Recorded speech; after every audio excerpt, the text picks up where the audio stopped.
I think it's a complicated trade environment because there's not a million trade scenarios that work for Darius. There might be 10 that realistically work.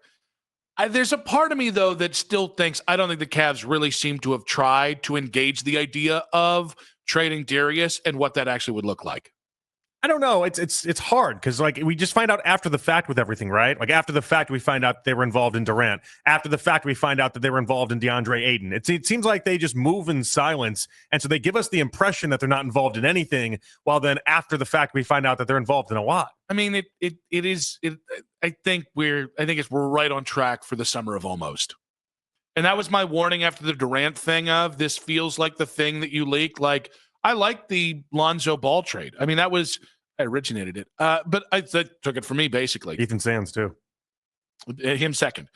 Definitely me first. But I like the Merrill and Jerome thing I don't love, even though I understand that it's a gamble. Because if Sam is who he was 2 years ago, it's going to work out. But I don't love this idea of – and I think Lima's did a great job at pointing out how you realistically only have 2 years left with this core. And I think I think if we just go, well, it's hard to find a trade for him. Yeah, if your stance is I need 110 cents on the dollar, which is probably not what you should get for Darius. And that's been one of the big talking points all the time of this. It was that you're probably not going to get anything more than 80 to 85 cents on the dollar. But I just wonder if many people across the NBA have, I mean, they know this, they pay attention, but just come to the realization that Darius is a very injured player. It's like the one reservation I have with Darius in the entire time, within the playoff miscues, and we can talk about that, but it's a fact that I just don't know if he's going to be healthy or not. So if we go by the 2-year rule, meaning one of these three guys isn't going to be here in the next 2 seasons? At the end of the next 2 seasons. Okay. There's a part of me that's like, well, are you chinching yourself by not exploring, all right, if it's 85, 90 cents on the dollar, but those pieces roll up to Donovan and Evan better. Yeah. Is it not in a way being made whole?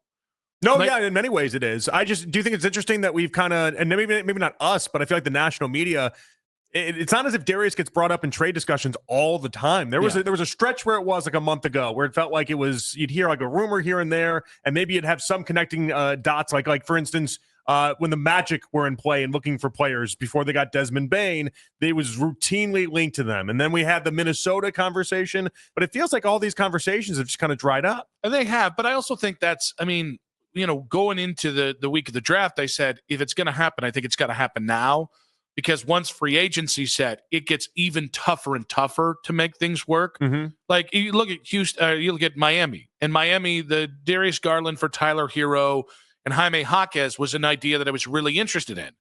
And, well, they've kind of moved on. They've gotten Norman Powell, who's going to be their 2 guard now. Like they were in search of Bradley Beal for a little bit, but now because of the Powell move, they can't even afford that if they wanted. But like Desmond Bane. And now you weren't going to trade Darius to Memphis, but a 3-way trade where Desmond Bane ends up in Cleveland and Darius ends up elsewhere, and somebody gets some picks, Memphis gets some picks for him. That would have made sense. Well, Desmond went to Orlando.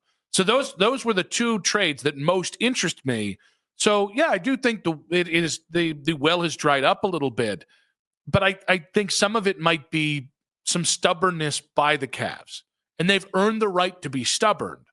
But I don't know that I need to change my expectations as a fan just because you still believe in this core and we've got a wealth of information to say maybe we shouldn't. Well, I mean, that's it. I mean, Kobe built this whole thing. He's going to believe in it longer than anybody else is going to feel comfortable admitting it.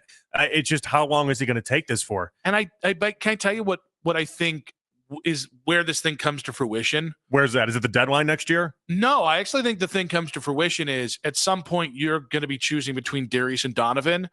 And at some point, it might make more sense to choose Darius, who's going to be a cheaper player and who fits with Evan just as well, and maybe better because he's a facilitator. How much of that is dictated off of how Evan actually develops? Oh, that's yes. Because if Evan's awesome and he takes that next step, you don't need Donovan as much as you once did. And so you can have Darius and Evan and then shape your team around that. But it is with the idea that Mobley takes a little bit of a step forward. So I think there's a part of me that just feels like this is procrastination of a decision. You really, I mean, listen, realistically, even though you didn't trade Darius for Donovan 3 years ago, the second you got them on the same team, there was going to come a moment where you had to make a decision between those two players. And I do feel like there's a part of me that wonders, are we being stubborn by not making that decision? Because eventually, like next year, you have to make the decision on the Darius contract extension. Right. And guys, I'm actually not, even though I would have traded Darius for the right piece this offseason, yeah, there's a part of me that wants Darius here long-term too. The problem is then I'm going to have to start thinking about trading the other guy.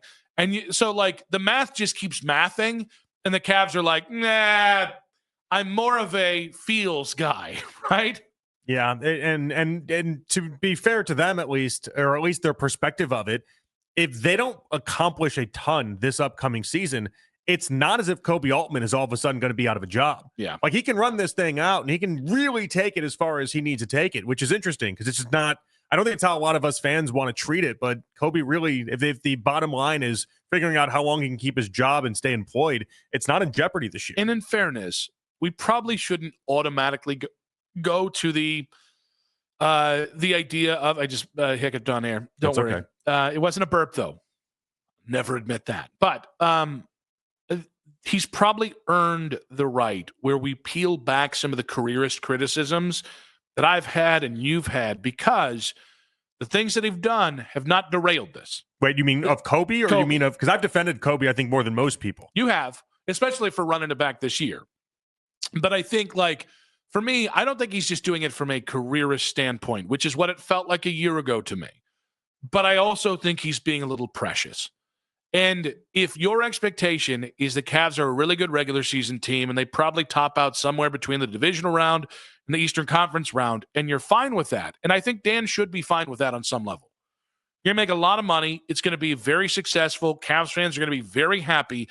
That's better than driving this thing into a ditch, even if you win a championship and being where Toronto's been the last 3 years. I understand why owners would take consistent competitiveness over that one great chance to win a championship like the Kawhi trade for Toronto. At the same point, as a fan, I want another title. So I don't think he's looking at it like consistent competitiveness. I think he's just looking at it like I'm waiting for the dam to break through, basically. I'm waiting for the pieces to fall in place. And I think a lot of us are looking at it like we've been waiting too long for the pieces to fall into place. And we're kind of tired of it. But I think for him, I don't think he's like, hey, I'm gonna do what the Indians do, or the Guardians do, excuse me, and win 90 games every year and make that my competitive stance. And just as long as we do that, we're cool. I think he's looking at it like this is us trying to be competitive. This is us going for it. But I would push back to Kobe and say, well, you've topped out. You've been gentlemanly swept in the second round of the playoffs. And you've fallen back on something like health or in like if you had gotten gentlemanly swept in the Eastern Conference Finals, I could get around to the idea of, well, okay, you weren't healthy. You're one of the last 4 teams in the NBA. And yeah, let's say you ran up against the Celtics, for instance, if they were all healthy, and it's like, oh, this is just the end of the road. That's what it was. And by the way, let's see if we can get more out of the pieces around the core. Right, but it's not how it went down. But the gap between second round of the playoffs and winning an NBA championship is much farther than, let's say, the second round of the playoffs and maybe the play-in, right? Oh yeah, no, and we agree. I mean, it's just. And the Pacers should have been eye-opening. The problem that happened with the Pacers series is they didn't lose to the Knicks the following series.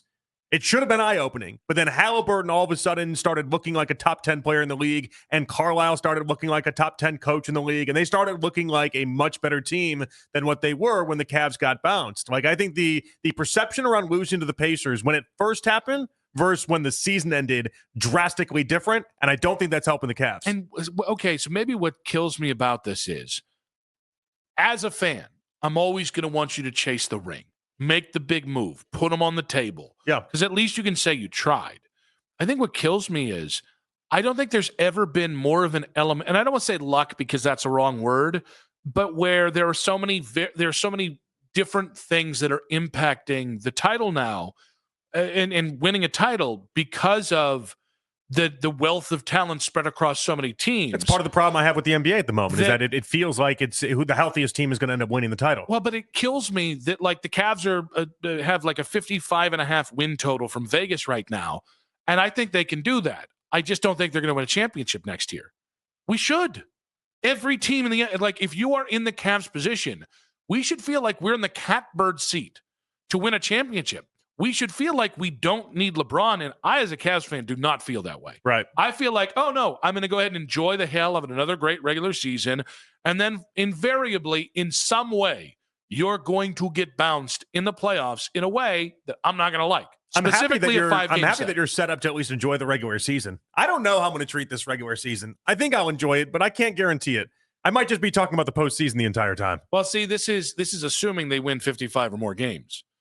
If you end up being a 48-win team next year and Donovan has injuries issues, or Lonzo isn't, like, if you start having more injury issues and it's a sludge, like it's a, because you're starting off until at least December without Darius already. We know that. Yep. And not just that, but it's like you're also trusting Lonzo to be healthy. Sam Merrill wasn't healthy last year and certainly wasn't effective. Like, there are elements of this that it could be a really uncomfortable regular season. And that I think the Cavs are almost taking their regular season success for granted because you don't win 64 games every damn year. That's a fair take. They might be. Part of them might be. But again, too, I in a weird way, if they start to slide during the regular season, I'm willing to take a step back if it means they become a better 16-game team. If they become a better postseason team, I'm willing to do that. But again, that involves them shaking up the core a little bit more than just Lonzo Ball. And here's the problem. We're going to react to the regular season before we get to the postseason.